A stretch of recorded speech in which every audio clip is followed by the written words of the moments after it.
Good morning, everyone. Don Cramer with the Cramer Group at Urban Nest Realty. Hope you had an awesome weekend. Welcome to episode 117 of Coffee with Cramer. Cheers to you out there today. Hope you had a awesome Thanksgiving weekend. Hope you had a chance to, just stay safe, enjoy a little bit of turkey, put on a few calories, and then with the weather, if you're in an area that's had some good weather, or even if you wanted to brave it a little bit, got a little exercise. I myself kind of took it a little easy, but also spent a little bit of a weekend cooking. Thanksgiving is a great time. Love to fire up the ovens and the stoves and see what else we can make outside of turkey and stuffing and all those great things. So COVID-19 is still here to stay, and I think it is continuing to contribute to the 19 pounds I've put on since. But anyway, hope you're having an awesome Monday today. And so today, Coffee with Cramer, we're all about real estate, lifestyle, and community. We've got some great news to cover. If this is your first time tuning into us on Facebook, hit the like button or comment below. If you got a morning beverage you're sharing, do us a favor. Let us know what you're drinking. Is it tea? Is it coffee? Did your weekend start today and you're just kind of chilling out with a Bloody Mary at the house? But it's all good. It's all good in moderation. So anyway, if you're also then joining us on YouTube and like the information that we're providing on Las Vegas real estate and what's going on in the community, hit the like buttons and also be able to subscribe to the channel so that way you can be informed on the latest and greatest that we put out on videos on Las Vegas, because we try to push some videos out on a weekly basis. Last week we were on hiatus due to the holidays, but we're back here this week with some more episodes. Now, we're going to dive into something a little bit somber today, but it's very important. Now, over the last years that I've been in Las Vegas, there have been several people that have been instrumental in the development or leaving their mark on Las Vegas. I mean, I look at people like Kirk Kerkorian with regards to, building what was originally the International that became the Hilton. It's now the Westgate, MGM Resorts, things of that nature. You've got the original entrepreneurs of the Flamingo, with Bugsy Siegel and things of that nature, and even Jay Sarno with Caesars, even those generations before. And then, most recently, he's relocated, but Steve Wynn with the Mirage, the Bellagio, and most recently, the Wynn and Encore hotels. Well, Las Vegas most recently lost another great entrepreneur that left their mark. Now, this gentleman did not come from the hotel and gaming space. He came from a different area, the .com space, technology. And we want to kind of say a little shout out to Mr. Tony Hsieh, who unfortunately left us way too young. Tony passed away over the weekend and at the age of 46, actually just before his 47th birthday. And he passed away. He died after suffering injuries from a fire in New London, Connecticut. So over the weekend, lots of news reports. As you can see, downtown, the Fremont Street Experience lit up with tributes to Tony Hsieh. There were a lot of people, both locally and nationally, giving their thoughts and compliments and memories of great memories about Tony. I've only met him a couple of times. Usually in passing, had some great friends that had some great relationships with him, both from a business and personal perspective. But Tony Hsieh left his mark on Las Vegas. I mean, he pushed the envelope like these other great developers when nobody else thought an envelope needed to be pushed. And I'll just give you a couple of little examples. So just a little brief history. So Tony Hsieh, for those of you who may or may not know, was an original founder, investor, and CEO of Zappos.com. And so him and another partner had a little venture fund in San Francisco. They found this company or got introduced to this company that was selling shoes online. And so they invested into that company. Tony became the CEO, and they renamed it Zappos.com. And then in the early 2000s, they relocated headquarters from San Francisco to Henderson, Nevada. So they had spent several years in Henderson, Nevada, and to the point where when they grew, they would be acquired by Amazon.com in the late 2000s for $1.2 billion. So starting off pretty small amount of sales, I believe first year was like $1 million in the year, early 2000s, to being acquired for $1.2 billion by Amazon. Then in 2012, Tony pushed in hard in the redevelopment to Las Vegas. You felt that there was some great opportunities in downtown Las Vegas. So one of the big things he did was first move the headquarters from a corporate campus, office campus in Henderson, to the old City Hall right there off of Las Vegas Boulevard, just north of Fremont Street. So the old City Hall there, which they moved to the new location, is going to become the new Zappos headquarters. And that, in conjunction with an venture called the Downtown Project, was going to invest $350 million into small businesses, technology startups, and real estate in downtown Las Vegas as part of a major redevelopment project. So they invested in some small businesses that were just starting up. A lot of them was in the restaurant scene. Thinking Natalie Young with Eat downtown, which has been one of the great little breakfast lunch spots. Some other places, and the Ferguson Hotel, one of the more recent developments. Things of that down on East Fremont. Lots of those types of ventures. They, like I said too, some co-working spaces. Used to office out of one of them downtown there in the mid 2010s. So that was a really neat time with technology and startups and all that going on between sort of 2012, even continuing to today in a lot of those cases. So another big venture, the Container Park, that is a downtown project venture, and starting some businesses in there, and Life is Beautiful, bringing that event to downtown. So there was a lot of this effort put in that. Hsieh was the leader of it.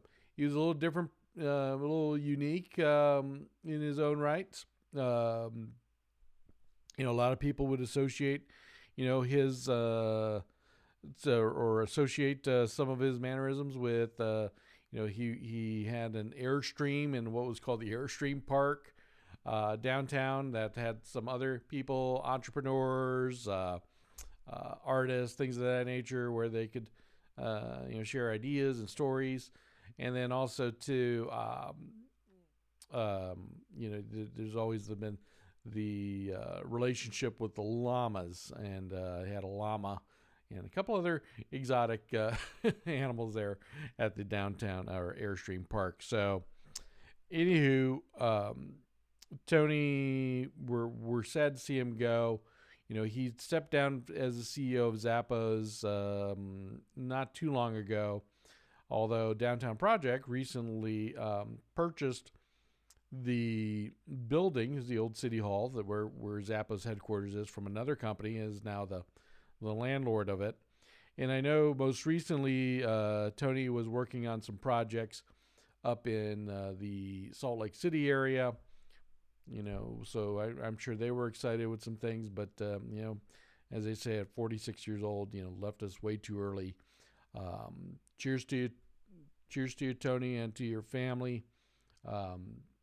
We appreciate, on behalf of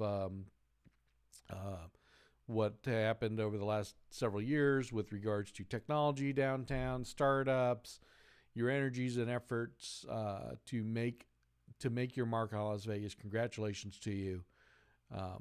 Again, all the best to the Hsieh family and to those at Downtown Project and friends and colleagues and Zappos and such. Tony Hsieh will certainly be missed.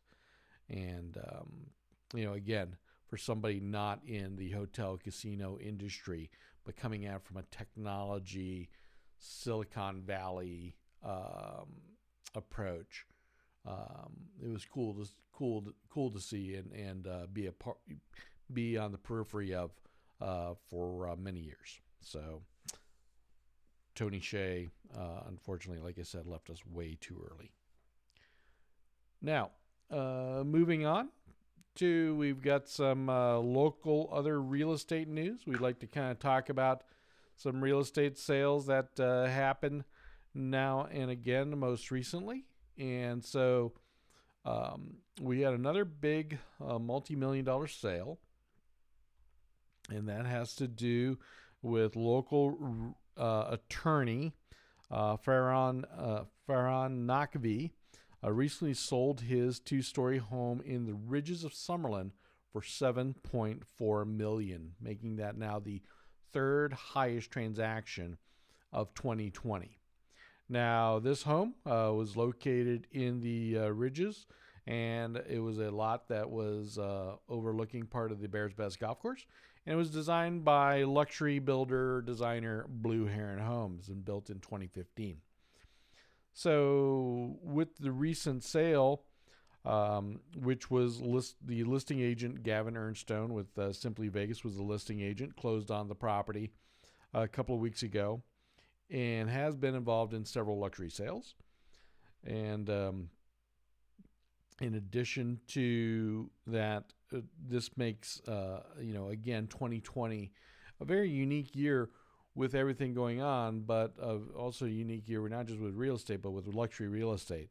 So just to give you a little note here, through October, there are 597 sales of $1 million or more properties through October of this year. So one more than the 596 or 1 million in the 12 months of 2019. So, and then at the start of November, there were 176 luxury sales pending. So luxury market is even well outperforming the luxury market of 2019, all things considering. And a lot of that has to do even with, looks like the most recent buyers are from California, those looking to relocate, maybe bring some of their business and family here, just as a change of pace with regards to regulations and taxes. So we still look as a very attractive option for those out of Southern California. So the new owners look to be from there, as noted in this article from the RJ. So Farhan Naqvi, though, will not be homeless. He is working on probably a very beautiful home in the exclusive Summit community of Summerlin. So again, $7.4 million, third highest sale of the year. So Las Vegas real estate, even at the top levels, are still doing quite well. So, but on the opposite end of the spectrum, we have a new entry-level community for single-family homes by KB. So KB has announced the grand opening of their Whistling Sands community, located near Desert Breeze Park, just west of Durango on Spring Mountain. It's a little parcel over there. They're going to be building 5 floor plans, 1 single-story home and 4 two-story homes. They range from just over 1,200 square feet to 2,469 square feet, and prices beginning in the low 300,000s. So with some of the elements that they're touting on Whistling Sands community is convenience to the large Desert Breeze Park. Also, not too far drive access and such to a lot of great shopping. I know one of my favorite sushi places are nearby there. Also, so you're kind of in this unique little pocket to where also if you wanted to get a little west, you can get onto the Las Vegas the 215 Beltway, close access to Summerlin. So they're touting, sort of that central west convenience there in this new community. And again, prices for new single-story construction starting in the low 300s. So that's, again, Whistling Stands by KB Homes.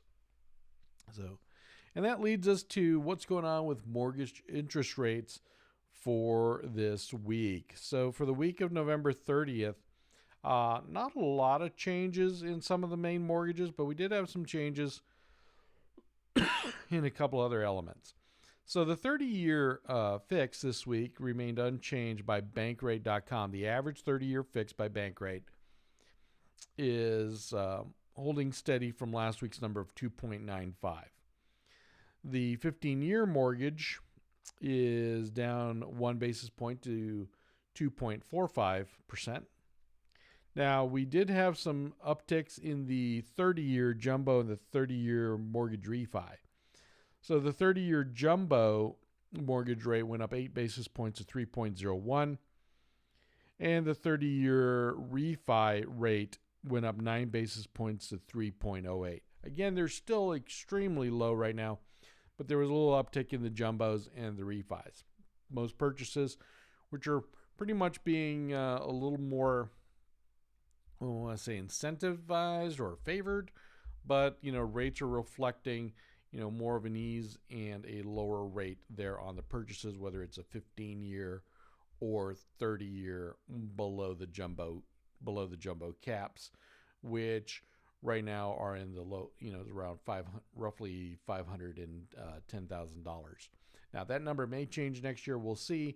But right now, a mortgage under that, basically if you're under $500,000 mortgage, you're going to see a pretty low 30-year or even 15-year mortgage rate. So those are the mortgage rates for this week. And we've got a couple of episodes coming up here. We're going to be doing our weekly recap. We missed last week, so Wednesday recap Wednesday. We'll be going over the Las Vegas housing market stats for the week. Also, too, we'll be pumping out a video on what happened in the November housing market. Looks like we're still holding pretty steady with regards to demand, even though supply has been declining due to less homes going onto the market. A little bit of a holiday effect, I believe, right now too. So we'll kind of dive into that on Wednesday. Also, we got a couple of great interviews coming up here on Coffee with Cramer. We'll be announcing the details on those very soon. But we appreciate you tuning in to today's episode. And cheers to you. We wish you all a wonderful week. And also, tomorrow, welcome December, the last month of 2020. So, anyway, make it a wonderful week. My name's Don Cramer with the Cramer Group at Urban Nest Realty. My partner, Colleen Schaefer, and I are here for you if you have any questions about buying, selling, or investing in Las Vegas real estate. So reach out to us for any questions you have, because we want to make sure you're armed with the information you need to make the right decision on your real estate needs and wants. Till next time, have a wonderful day. Take care. Bye-bye.